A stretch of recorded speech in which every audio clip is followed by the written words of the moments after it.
جی، تو ہم پڑھ رہے تھے کہ دو لوگوں نے جو ہے وہ خواب دیکھے، تو یوسف علیہ السلام کا جو ہے اخلاق اور پیغمبرانہ طور طریقہ دیکھ کر لوگ ان سے جو ہے محبت کرنے لگے، اور ان سے عقیدت اور محبت انہیں ہو گئی، اور انہوں نے سمجھ لیا کہ کوئی بہت اللہ کے نیک بندے ہیں۔ تو جو دو قیدی حضرت یوسف علیہ السلام کے ساتھ جیل میں گئے تھے، تو ایک دن وہ حضرت یوسف علیہ السلام کے پاس آئے اور کہنے لگے کہ اے یوسف، آپ ہمیں بڑے نیک شخص لگتے ہیں،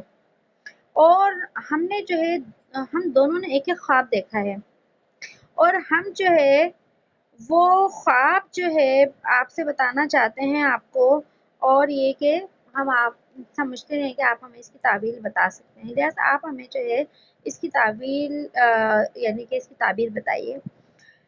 تو پوچھا کیا دیکھا ہے خواب؟ تو کہنے لگا وہ جو ساقی تھا، شراب پلانے والا تھا، کہنے لگا میں نے خواب میں دیکھا ہے کہ میں انگور سے شراب نکال رہا ہوں، نچوڑ رہا ہوں یعنی شراب نکال رہا ہوں، اور بس اتنا خواب دیکھا ہے میں نے۔ اور دوسرا جو باورچی تھا اس نے کہا کہ میں نے خواب دیکھا ہے کہ میرے سر پر روٹیوں کا ایک ٹوکرا ہے، اور اس میں سے جانور جو ہے نا نوچ نوچ کی روٹیاں کھا رہے ہیں۔ تو ہماری درخواست ہے کہ آپ ہمیں بتا دیں کہ اس خواب کی تعبیر کیا ہوگی۔ اب چونکہ یوسف علیہ السلام تو پیغمبر تھے نا، تو انہیں معلوم تھا کہ پیغمبر کی طریقہ کیا ہوتا ہے، تو انہوں نے خواب پوچھا، لیکن یوسف علیہ السلام نے انہیں خواب کی تعبیر نہیں بتائی فوراً، بلکہ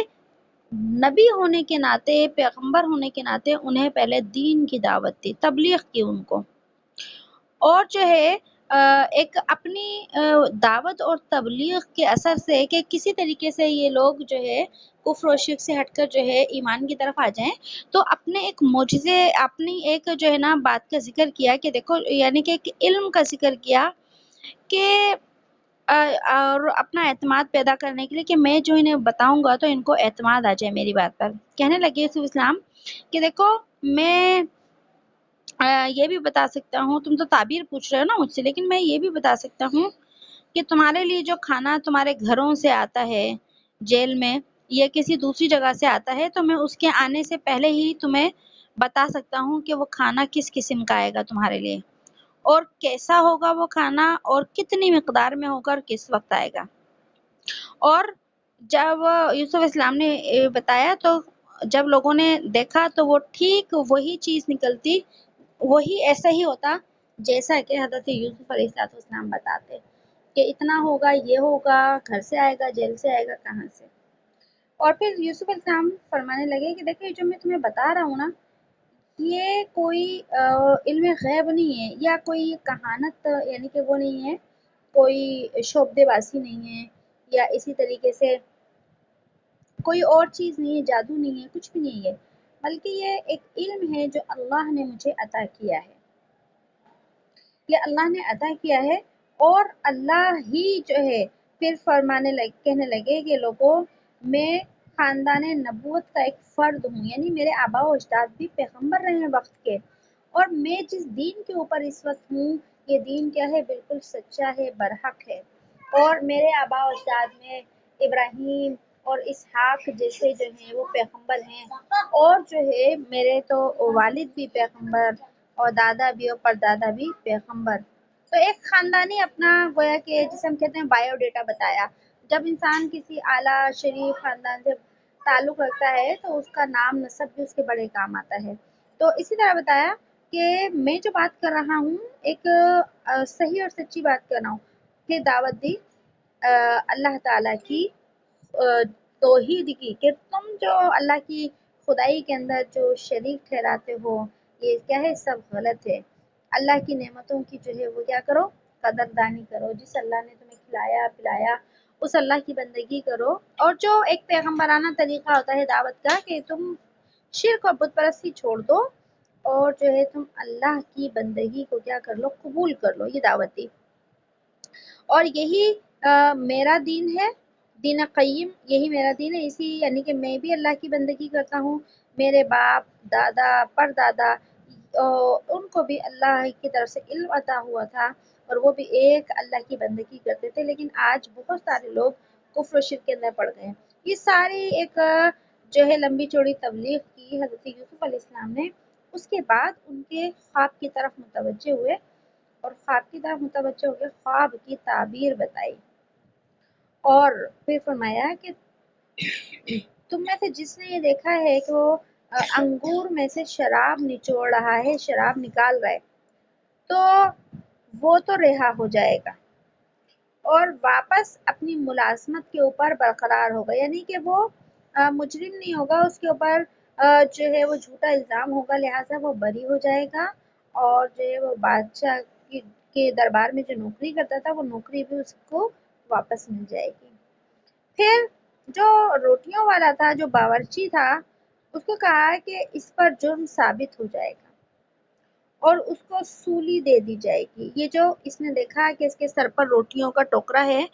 اور جانور اس میں سے نوچ نوچ کے کھا رہے ہیں، گویا یہ نشانی تھی کہ اس کو سولی پر چڑھا دیا جائے گا۔ اب یہ دونوں کے خواب تھے، دونوں کی تعبیر بھی متعین تھی اور یہ علم جو تعبیر کا تھا یہ اللہ رب العزت نے ہی بتلایا کہ اس کی تعبیر یہ ہوگی اور اس کی کیا ہے تعبیر یہ دی ہوگی۔ اور جو ہے بس یہ فرمایا کہ ایک کو سولی ملے گی، ایک اپنی ملازمت پر برقرار رہے گا۔ میں نے تو تفصیل سے آپ کو بتایا نا کہ جو شراب پلانے والا ہے وہ رہا ہو جائے گا اور باورچی سولی پہ چڑھے گا، لیکن جب یوسف علیہ السلام نے ان کو یہ بتایا نا کہ ایک رہا ہوگا اور ایک پھانسی پہ چڑھے گا، تو ان کو یہ نہیں بتایا کون پھانسی پہ چڑھے گا اور کون رہا ہوگا، بس یہ فرما دیا کہ تم میں سے ایک، دو ہے نا، تم میں سے ایک تو رہا ہو جائے گا اور واپس اپنی ملازمت پہ چلا جائے گا اور تم میں سے ایک کو پھانسی پہ چڑھا دیا جائے گا، یعنی متعین نہیں کیا کون رہا ہوگا اور کون جو ہے وہ کیا ہوگا مر جائے گا۔ تو وجہ کیا تھی اس کی؟ حالانکہ یوسف علیہ السلام کو تو پتا تھا کہ جو شراب پلانے والا ہے وہ رہا ہوگا، باورچی جو ہے پھانسی پہ چڑھے گا، لیکن ان کو نہیں بتایا اور ان کو اس لیے بتایا پیغمبرانہ شفقت کی وجہ سے کہ ابھی تو ان کا مقدمہ چل رہا ہے، اگر میں نے پہلے سے بتا دیا کہ باورچی کو پھانسی دے دی جائے گی، وہ تو اسی غم کے اندر، فکر کے اندر گھل کر جو ہے کیا ہو جائے گا مر جائے گا، اور مرے گا نہیں تو بہت زیادہ پریشان ہو جائے گا۔ اس کو تکلیف سے بچانے کے لیے حضرت یوسف علیہ السلام نے متعین نہیں کیا، بس ایسے ہی بتا دیا ایک رہا ہوگا، اب کوئی بھی تم میں سے ایک رہا ہوگا، ایک مارا جائے گا۔ اور پھر جو ہے فرمایا یوسف علیہ السلام نے کہ سنو، میں نے جو تمہیں یہ ایک خواب کی تعبیر بتائی ہے تو یہ کوئی میرا اندازہ نہیں ہے کہ میں نے تمہیں اندازے سے یہ بتا دیا کہ خواب کی تعبیر بتا دی ہو نہ ہو، نہیں، فرمایا یہ خدائی فیصلہ ہے، یہ اللہ کی طرف سے مجھے علم دیا گیا ہے جو میں تمہیں بتا رہا ہوں، اور یہ جو تعبیر بتائی ہے نا یہ ٹل نہیں سکتی ہے، بالکل ایسا ہی ہوگا، ایک رہا ہوگا اور ایک پھانسی پہ چڑھے گا۔ پھر جو ہے جس شخص کو رہائی کا خوشخبری دی حضرت یوسف السلام نے کہ ایک رہا ہوگا، تو اس سے کہا کہ جب تم میں سے جو شخص رہا ہوگا اور وہ یہاں سے چلا جائے گا، تو جب تم جیل سے باہر جاؤ اور تم بادشاہ کے دربار میں نوکری کے اوپر لگ جاؤ دوبارہ سے، تو اپنے بادشاہ سے میرا ذکر کر دینا، اور بادشاہ کیونکہ وہ تو عزیز مصر نے ڈلوایا تھا نا جیل میں اس کی اپنی بیوی کی وجہ سے، بادشاہ کے پاس پیغام بھیجا کہ بادشاہ کو کہنا کہ ایک بے گناہ قیدی ہے، قید میں پڑا ہوا ہے اور اس کو کیا کر دیا جائے، گناہ سے قید سے نکال دیا جائے۔ پھر آگے اللہ کا کرنا کیا ہوا کہ ان میں سے ایسے ہی ہوا، جب مقدمہ چلا، باورچی پر جرم ثابت ہو گیا زہر دینے کا، اس کو پھانسی دے دی گئی اور شرابی جو ہے وہ کیا ہو گیا، شراب پلانے والا آزاد ہو گیا۔ جب وہ واپس دربار کے اندر گیا تو آزادی کے بعد اس کو یاد ہی نہیں رہا کہ حضرت یوسف علیہ السلام نے اس کو کیا پیغام دیا تھا، اور جس کی وجہ سے حضرت یوسف علیہ السلام کو کم و بیش 7 سال مزید قید میں رہنا پڑا، کیونکہ وہ بھول گیا تھا باہر جا کر کہ کیا ہوا، مجھے کیا پیغام دینا ہے۔ تو اتنا جو ہے یہاں تک ان آیات میں یہ قصہ آتا ہے، ان کو ہم پہلے سے اب اس کا ترجمہ پڑھ لیتے ہیں۔ دیکھیے میں نے آپ کو پہلے سے بتا دیا ہے تاکہ آپ کو ترجمہ سمجھنے میں آسانی ہو جائے۔ وَدَخَلَ مَعَهُ السِّجْنَ، اور داخل ہوئے ان کے یوسف کے ساتھ قید خانے میں فتیان، دو نوجوان، قال احدہما، ان میں سے ایک کہنے لگا کہ میں دیکھتا ہوں کہ اعصر خمرہ، میں شراب نچوڑ رہا ہوں، یعنی انگور میں سے شراب نکالا ہوں۔ وقال الاخر، اور دوسرا کہنے لگا کہ میں نے دیکھا ہے کہ احمل فوق رأسی، میں اٹھا رہا ہوں اپنے سر کے اوپر خبزن، روٹی، عربی میں روٹی کو خبز کہتے ہیں۔ اور کہنے لگا تأکل الطیر منہ، کہ وہ کھاتے ہیں روٹی اس میں پرندے، کہ نوچ نوچ کے پرندے میرے سر پہ سے روٹیاں کھا رہے ہیں۔ کہنے لگے نبئنا بتأویلی، بتائیے ہم کو اس کی تعبیر، انا نراک من المحسنین، کہ ہم دیکھتے ہیں آپ کو نیکی کرنے والا، نیک آدمی دیکھتے ہیں۔ تو یہ سارا انہوں نے نیکی کا اندازہ کیسے لگایا؟ ان کے پیغمبرانہ اخلاق کی وجہ سے اور قیدیوں سے حسن سلوک کی وجہ سے۔ تو حضرت یوسف علیہ السلام نے جو ہے ان کو پھر کیا بتایا کہ دیکھو مجھے تو یہ بھی علم ہے اپنا، یعنی کہ اپنی بات کو مضبوط کرنے کے لیے، ایک کہ میں ان کو جب دین کی دعوت دوں گا نا تو پھر ان کی ہدایت پہ آنے کے زیادہ امکان ہوں گے، اس لیے کہنے لگے، فرمایا قال لا یأتیکما طعام، کہنے فرمایا یوسف السلام نے نہیں آئے گا تمہارے پاس طعام، کھانا، ترزقان، کہ جو تم کو ہر روز ملتا ہے، جو تمہارے پاس روزانہ کھانا آتا ہے وہ تمہارے پاس آنے بھی نہیں پائے گا، الا مگر نبأتکما، کہ مگر میں تم کو بتا چکا ہوں گا، کھانا آنے سے پہلے ہی اس کی مقدار، اس کی جو ساری چیزیں میں بتا سکتا ہوں کہ اس وقت آئے گا۔ اور فرمایا بتأویلہ، میں دوں گا تم کو اس کی تعبیر کے بارے میں، یعنی اس کی کیفیت کے بارے میں، قبل ان یأتیکما، اس سے پہلے کہ وہ آئے تمہارے پاس، کھانا آنے سے پہلے بتا دوں گا۔ اور پھر فرمایا ذالکما مما علمنی ربی، یہ علم ہے جو مجھ کو سکھایا ہے میرے رب نے، کہ میرا رب اتنا بڑا ہے کہ اس نے تو مجھ کو دیکھو ایسا علم دیا، میں تمہارے خواب کی تعبیر بھی بتاؤں گا لیکن میں تو یہ بھی بتا سکتا ہوں تمہیں، مطلب یہ کہ میرے پاس اگر علم ہے تو گویا میں تمہیں جس رب کی طرف دعوت دے رہا ہوں وہ رب کیا ہے، بالکل سچا ہے۔ پھر دعوت دی، انی ترکت ملت قوم، بے شک میں نے چھوڑا اس قوم کا دین، لا یؤمنون باللہ، جو ایمان نہیں لاتے اللہ پر، کہ ہم سے پہلے قومیں بھی اللہ کے اوپر ایمان نہیں لاتی تھیں لیکن ہم نے ان کے دین کو اختیار نہیں کیا بلکہ ہم نے اللہ کے دین کو اختیار کیا، وہم بالآخرۃ، کہ وہ لوگ جو نہ اللہ پر ایمان لاتے تھے نہ آخرت کے اوپر ایمان لاتے تھے، ہم کافرون، وہ کافر ہیں۔ اور آج بھی اگر تم اللہ پر اور آخرت پر ایمان نہیں لاتے تو کافر ہوگے۔ وَاتَّبَعْتُ ملت آبائی، اور میں نے اتباع کی اپنے باپ دادا کے دین کی، باپ دادا ابراہیم و اسحاق و یعقوب، اپنے باپ دادا کے ابراہیم اور یعقوب کے دین۔ اور آگے فرمایا ما کان لنا ان نشرک باللہ من شیء،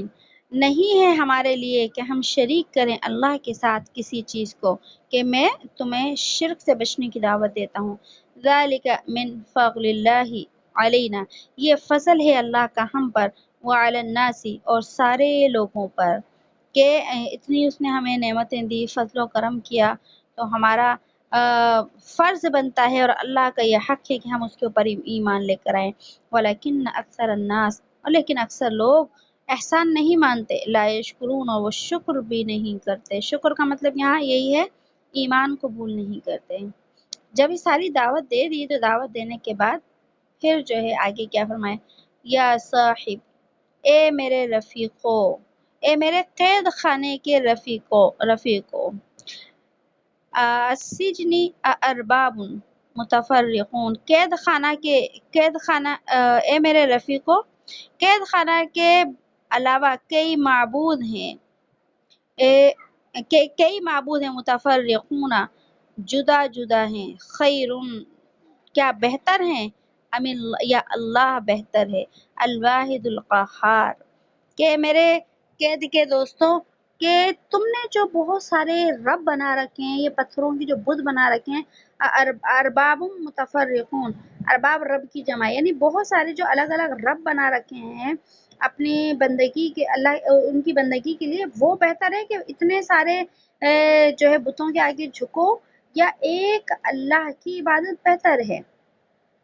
ایک شخص اگر بہت سے لوگوں کی نوکریاں کرتا ہے، غلامی کرتا ہے، تو ظاہر ہے اس کے لیے زندگی گزارنا بہت مشکل ہے، لیکن ایک شخص اگر ایک ہی جگہ نوکری کرتا ہے تو اس کے لیے زندگی آسان ہوتی ہے، ایک ہی کا حکم ماننا پڑتا ہے بس۔ تو یہ مثال دی اور فرمایا ما تعبدون من دونہ، نہیں کچھ نہیں پوچھتے ہو سوائے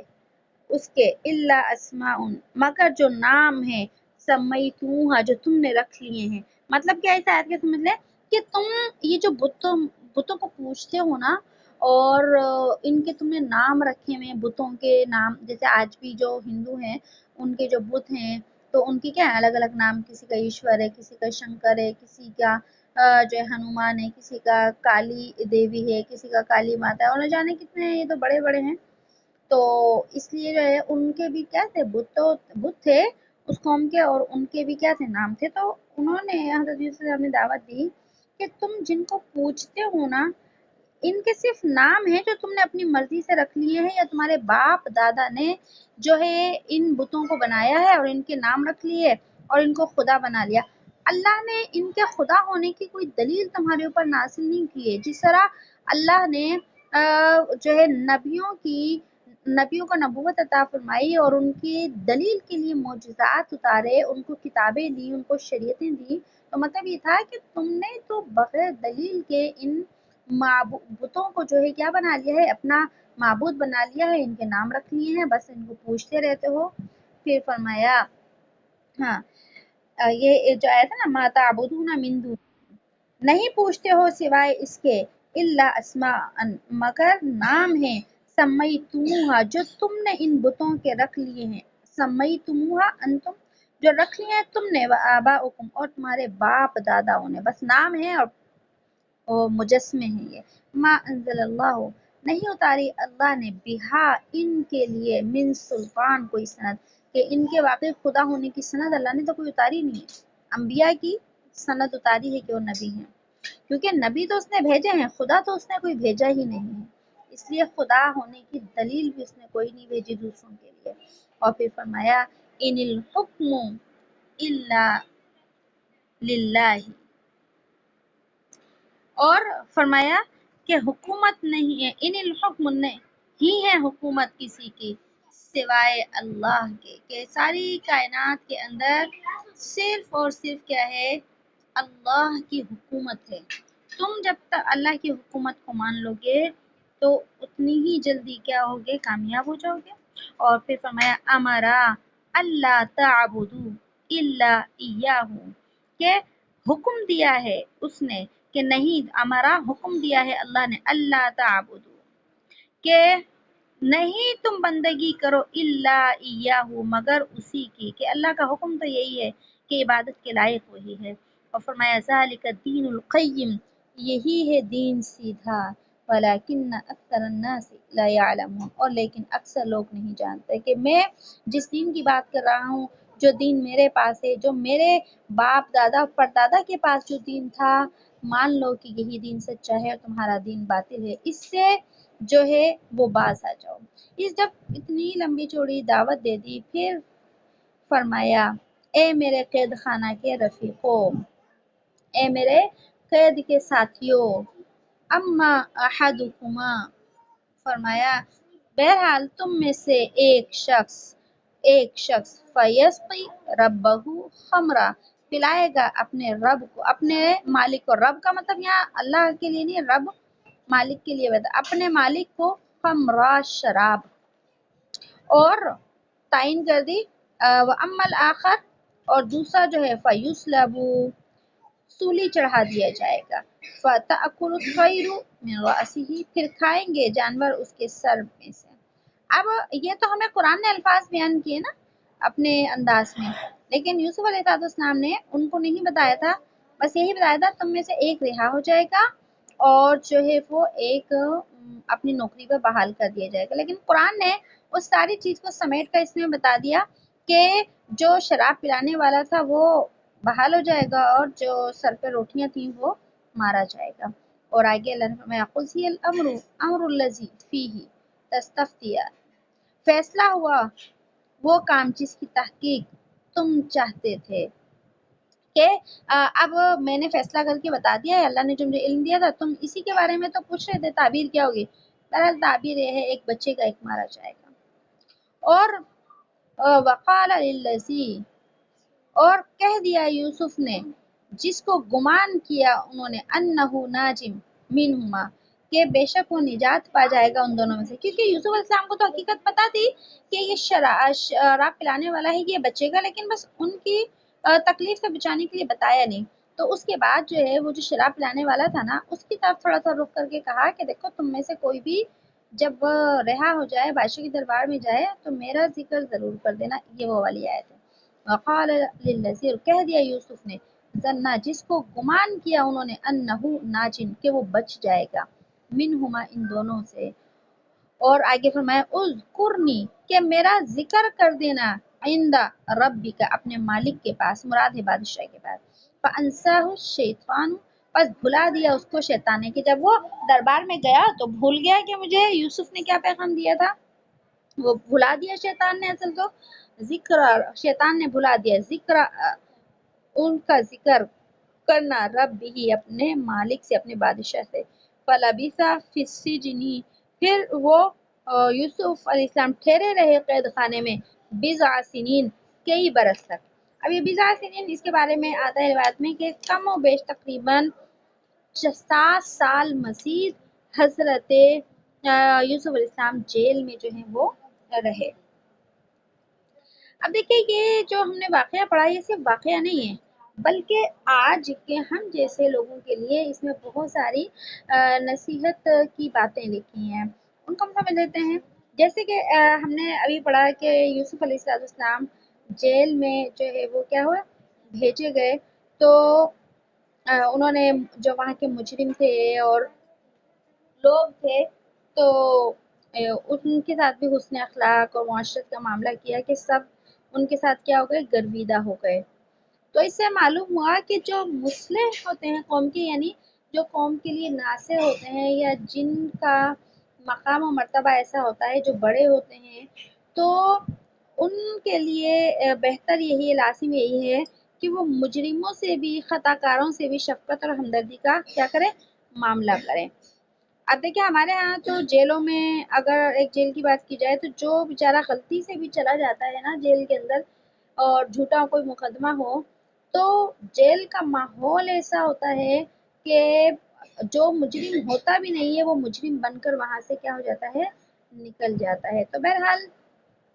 جو خطا کار ہو، جس سے غلطی ہو جائے، اس کے ساتھ اگر وہاں پر حسن اخلاق کا معاملہ کیا جائے تو یہ بھی مناسب ہے، جبکہ اس کے بگڑنے کا اندیشہ نہ ہو۔ بات ایسے ہوتا ہے نا، مجرم تو ہوتے ہیں ذرا نرمی برتی نا تو وہ اور جو ہے کیا ہو جاتے ہیں، دوسروں کے لیے خطرناک ہو جاتے ہیں، تو ایسے لوگوں کے لیے نہیں ہے۔ دوسرے نمبر پر ہم نے ایک جملہ یہاں پڑھا، ان نراکا من المحسنین، کہ یوسف السلام کے پاس آئے، خواب بتایا، کہنے لگے ہم آپ کو نیک سمجھتے ہیں، اپنا ہمدرد سمجھتے ہیں،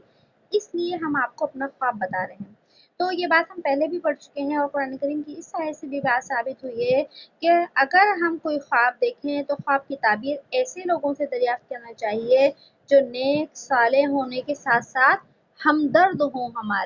ہمیں ان پر اعتماد ہو۔ ایک نیک صالح تو ہیں اپنی جگہ، لیکن ہمارے ساتھ مخلص نہیں ہے وہ، تو ایسے لوگوں سے بھی پھر خواب کی تعبیر نہیں بتانا چاہیے۔ اور اگر کوئی خواب کی تعبیر بتانے والا نہ ہو تو ہم پڑھ چکے ہیں کہ بے شک کسی کو خواب نہ بتایا جائے، لیکن ان پڑھ یا ناواقف لوگ یا بے سمجھ یا ہمارے حاسدین جو لوگ ہوں ان کے سامنے بلا وجہ اپنے خوابوں کو نہیں بیان کرنا چاہیے۔ تیسرے نمبر پر ہمیں جو ہے وہ ایک اور جو ہے وہ مسئلہ معلوم ہوا کہ جو لوگ دین کی دعوت دیتے ہیں یا لوگوں کی خدمت کرتے ہیں تو ان کے لیے ان کا ایک عمل ہونا چاہیے کہ لوگوں کے اندر جو ہے وہ اپنے حسن اخلاق تو دکھائیں، لیکن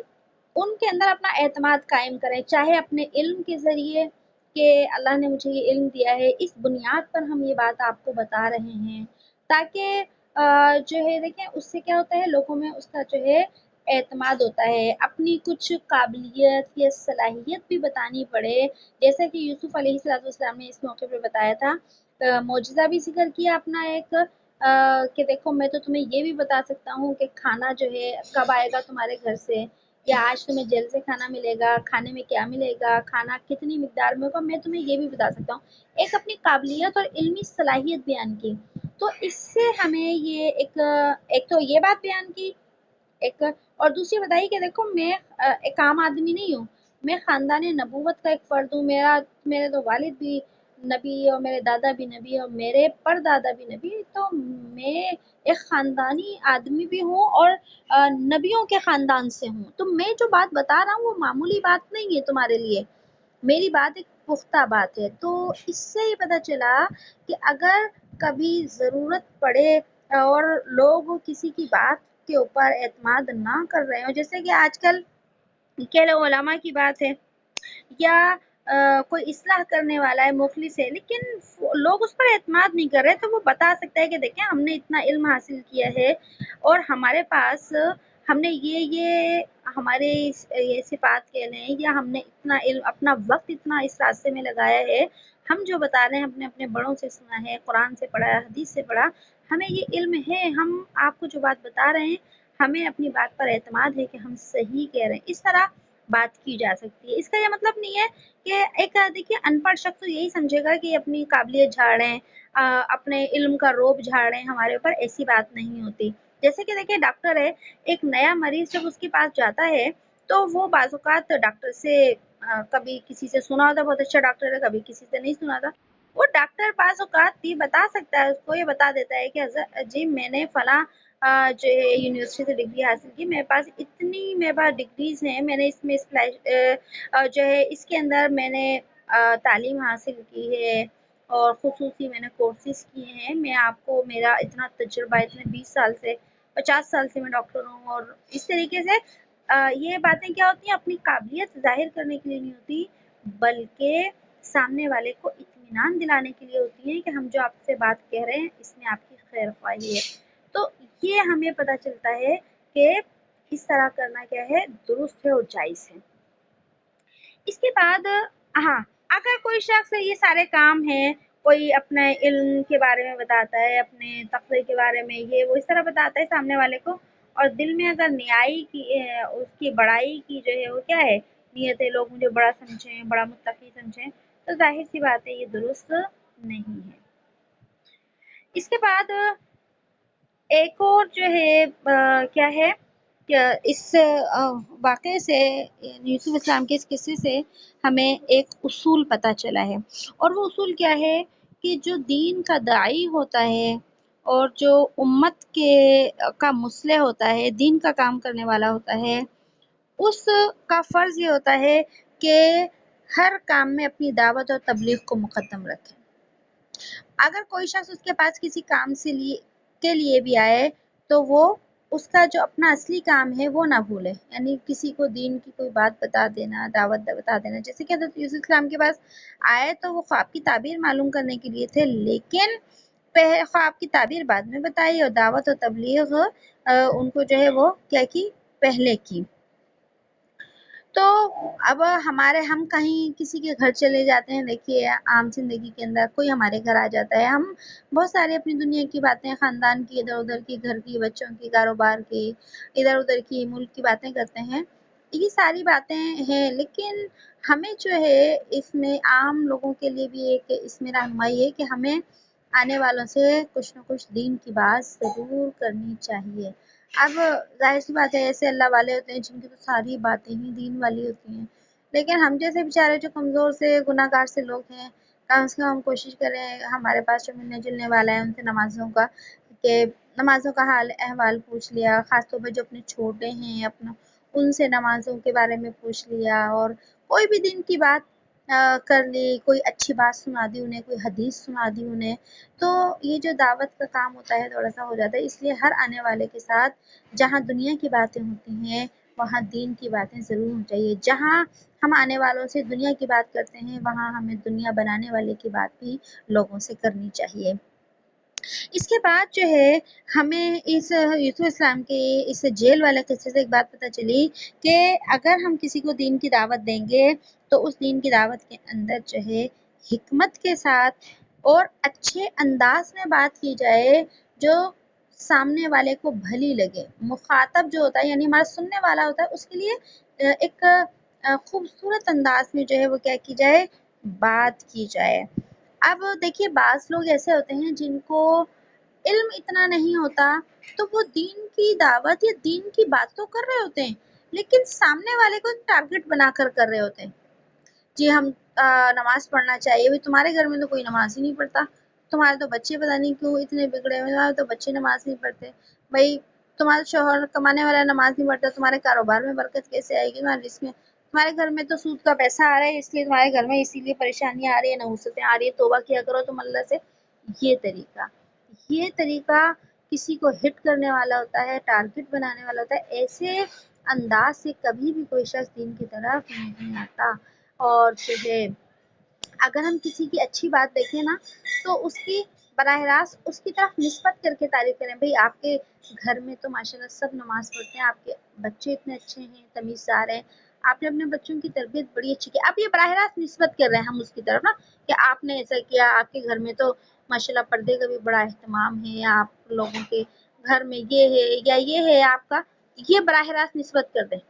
لیکن جہاں کمی کی بات ہو تو وہاں پر اس کمی کو سامنے رکھ کر اسے دعوت نہ دیں, بلکہ دعوت کہ ہمیں ایسا کرنا چاہیے. بعض لوگ نماز کی طرف نہیں آتے, اللہ کا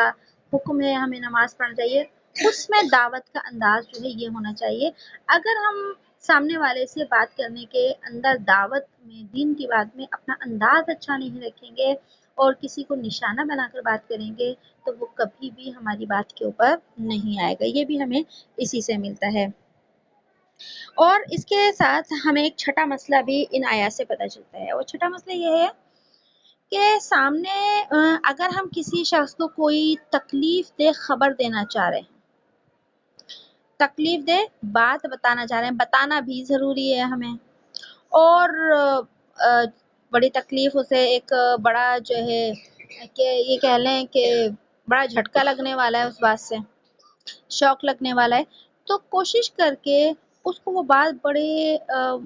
یعنی کہ مبہم انداز میں بتائی جائے. ایک دم جو ہے نا وہ کھلے الفاظ میں اس کو نہ بتائی جائے, جیسے ایسے الفاظ میں کہ اس کو تکلیف ذرا کم سے کم ہو. جیسے دیکھیں اچانک کسی کا انتقال ہو گیا, گھر سے باہر گیا شوہر, اٹیک ہو گیا, اب مر گیا. اب جی بیوی کو یا ماں ہے اس کی بھائی فلاں تمہارا بیٹا ہے, شوہر اس کو اٹیک ہو گیا, مر گیا وہ. اب ظاہر سی بات ہے اچانک کسی کو یہ پتا چلے گا کس قدر جو ہے وہ تکلیف ہوگی. اور کوئی ایک مثال کے طور پر بات کر رہی ہوں, تو ایسی جو خبریں ہوتی ہیں ہمیں بڑے ایک مبہم انداز میں بس بتانا چاہیے. ایک دم ایسی خبر کسی کو نہیں دینا چاہیے, بہتر یہی ہے. اور جو ہے اچھا اس کے علاوہ ہمیں ان آیات سے ایک اور مسئلہ پتہ چلتا ہے, اور یہ کہ دیکھیے جب یوسف علیہ السلام نے دیکھ لیا کہ یہ ایک رہا ہو جائے گا تو اس سے کہا کہ جب بادشاہ کے دربار میں جاؤ تو میرا ذکر کر دینا کہ ایک بے گناہ قیدی جو ہے جیل میں پڑا ہے. اس سے ثابت ہوا, معلوم ہوا کہ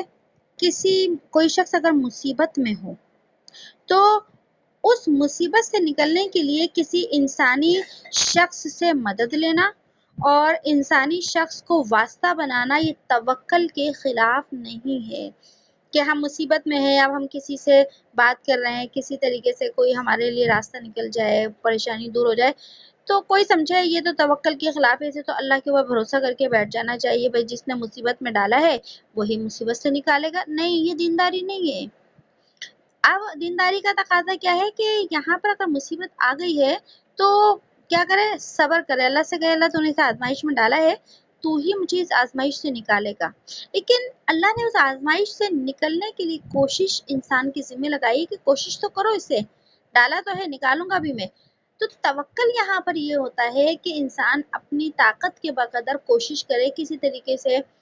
جو ہے کیا ہو جائے, کوئی بیمار ہو گیا اچانک, اب جی ہاتھ پہ ہاتھ رکھ کے بیٹھے اللہ ٹھیک کر دے گا، وہ اللہ تو ٹھیک کرے گا، دعا بھی مانگے اس کے اوپر، صدقہ بھی دے دے، نفل بھی پڑھ لے، لیکن ڈاکٹر بھی تلاش کرے ساتھ میں کہ بھئی کس ڈاکٹر کو دکھاؤں، لوگوں سے مشورہ لے لے، کسی سے سفارش کروا دے، ہمیں وہاں تک پہنچا دے۔ یہ توکل کے خلاف نہیں ہے، بلکہ اصل دینداری یہی ہے کہ جہاں پر اللہ نے کوشش کا حکم دیا وہاں کوشش کی جائے۔ اس کے ساتھ ساتھ جو ہے ہاں یہ انسانوں کے لیے ہے، تو کئی چیزیں ہمیں اس صورت سے جو ہے وہ سمجھنے کو مل رہی ہیں۔ اب آج کا سبق ہمارا یہیں تک تھا، اگلا جو سبق ہمارا شروع ہوگا وہ بادشاہ مصر کے دربار سے شروع ہوگا۔ ہم نے الگ الگ حصوں میں پڑھا ہے، پہلے کنویں تک پڑھا، پھر کنویں سے عزیز مصر کے بازار تک پڑھا ہم نے، پھر بازار سے خرید کر محل تک لے آئے وہاں تک پڑھا، پھر محل سے زلیخا کا قصہ شروع ہوا، اور ہم نے پھر جیل کا قصہ بھی پڑھ لیا، کس طریقے سے عزیز مصر کے محل سے جیل تک پہنچے، پھر جیل سے جو قیدی رہا ہوئے ان کے ساتھ آگے بادشاہ کے محل میں کیا ہوا، یہ قصہ انشاءاللہ ہم کل پڑھیں گے۔